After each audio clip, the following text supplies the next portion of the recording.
శ్రీ లలితా సహస్రనామ స్తోత్రంలోని 622వ నామం క్లీంకారి.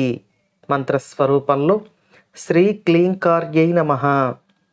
సాధకునకు సాక్షాత్తు ముక్తిని ప్రసాదించే అమ్మవారి యొక్క బీజశక్తిని ఒక నామంగా మనకు వసిన్యాది వాగ్దేవతలు అందిస్తున్నారు.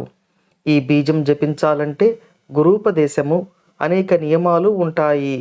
కానీ ఈ నామాన్ని జపించినంతనే, ధ్యానించినంతనే ఈ బీజం యొక్క శక్తి సాధకునకు అందుతుంది. ఈ నామం అమ్మవారి యొక్క స్వరూపమై ఉన్నది. ఈ బీజాన్ని మంత్రశాస్త్రం మన్మథ బీజము అని, వశీకరణ బీజము అని ప్రస్తావిస్తుంది.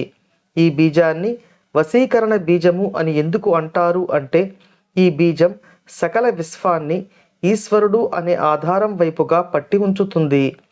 ఈశ్వరుడు అనే ఆధారం లేకపోతే ఈ విశ్వంలోని గ్రహాలు, నక్షత్రాలు అన్నీ చెల్లాచెదురైపోతాయి.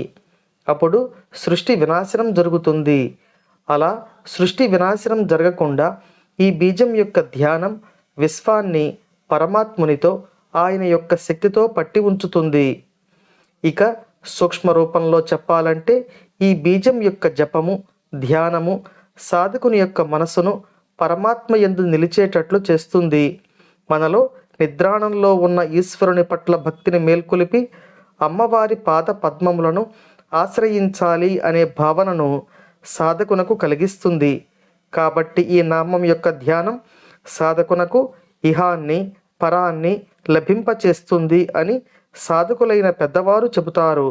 నామస్వరూపంలోని ఈ బీజశక్తిని అందరూ అమ్మవారి అనుగ్రహంతో పొందెదరుగాక. ఓం శ్రీమాత్రే నమః.